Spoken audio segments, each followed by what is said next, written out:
नमस्कार, पुणे खबरमध्ये आपल्या सर्वांचं स्वागत. मंगलोर ते दिल्ली महिलांच्या सुरक्षेसाठी पदयात्रा.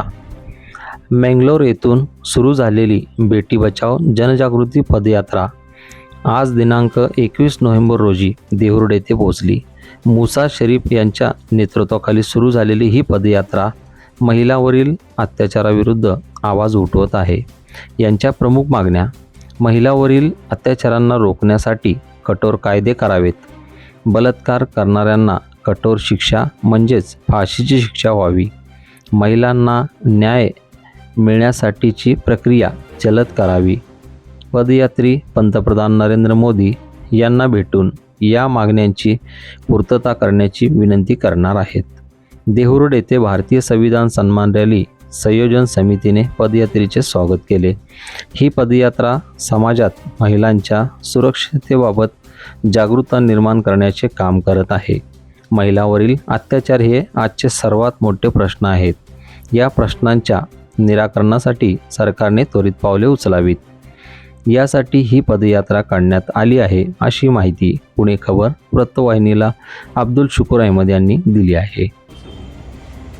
सर नमस्कार, सब लोग को नमस्कार। हम लोग पादयात्रा जाने वाला है। हम लोग को देव रोड में पुणे में बहुत आदमी इधर सपोर्ट कर रहा है। धन्यवाद सब लोग को। हम लोग का वजह है ये जाने का, बेटी बचाओ बोल के एक केंद्र सरकार का योजना था, उसको और मजबूत करो, बलिष्ठ करो बोल के हम लोग पादयात्रा जा रहा है। ये पादयात्रा केवल लिखने का नहीं है, उसको और भी मजबूत करने के लिए सब भारतीय लोगों को हम लोग मनवी करके अनुरोध करने के लिए जा रहे हैं। दफ्तर में जाके श्री नरेंद्र मोदी जी का उसका दफ्तर में जाके अनुरोध करने के लिए हम लोग जा रहे हैं। सब लोग सपोर्ट करिए, सब इधर नागरिकों का, सब भारतीय नागरिकों का सपोर्ट भी हम लोग को चाहिए। आप लोग इतना लोग आके हम लोग को सपोर्ट कर रहे हैं, बहुत बहुत बधाई है, बहुत धन्यवाद है आप लोग का। आप लोग का भी कुछ बात है तो बोलने के लिए हम लोग भी इंतज़ार कर रहे हैं सर। आप लोगों का हमारे देवरोड शहर में विशाल भारतीय संविधान सम्मान समिति की ओर से आपका स्वागत है। आप यहाँ पर आए, अच्छा ये रखा है। अभी आप बेंगलोर से जो निकले हैं दिल्ली तक, आप कैसे जाने वाले हैं?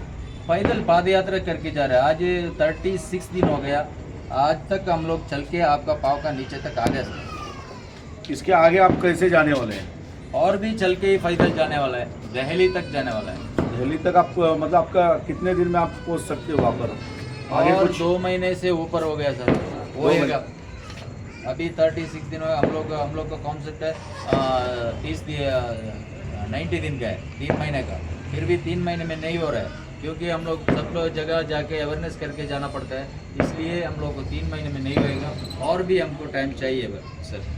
वहाँ पर मोदी साहब को इंटीमेशन दिया है हम लोग पद यात्रा निकल रहा है, ऐसे कुछ उनके मंत्री है जो उनके संसद में है, आपने कुछ मैसेज छोड़ा है? नहीं, हम लोग का मंत्री कर्नाटक का एक मंत्री है बीजेपी का कोटा श्रीनिवास पुजारी, वो भी हमको भरोसा दिया, तुम लोग जाओ, हम भी तुम लोग का पीछे है बोल के। सब लोग हमको, महिला लोगों ने भी, लॉयर लोगों ने भी बहुत हमको सपोर्ट किया सर।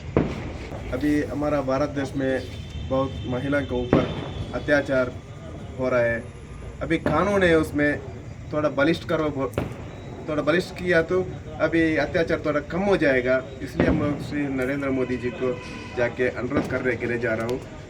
उसी तरफ एक रोड में आने के टाइम में सतारा में गया, उधर छत्रपति शिवाजी महाराज का वंशस्थ हमारा उदयनराजे भोसले महाराज का पास भी गया था, वो भी हम लोग का बहुत सपोर्ट किया।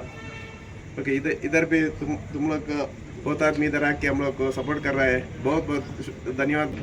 आजचा जो बेंगलोर से दिल्ली तक जे यांची रॅली चालू आहे, बेटी बचाओ महिलाओं की रक्षा, यांच्या या ज्या कार्य चालू आहे ते देवरोडमध्ये आल्यानंतर आम्हाला समजलं, आणि देवरोड सन्मान्य रॅली, संविधान सन्मान्य रॅलीचं आम्ही आयोजन करत असताना मग सर्व आमचे सहकारी मिळून या तिन्ही बांधवांचं आम्ही खूप खूप बधाई देतो। यांच्या ज्या इच्छा आहेत, अपेक्षा आहेत, नरेंद्र मोदी साहेब यांच्या इच्छा पूर्ण करू, ही शुभेच्छा देऊन इथं थांबतो। देवरोडकरांच्या वतीनं खूप खूप शुभेच्छा, धन्यवाद।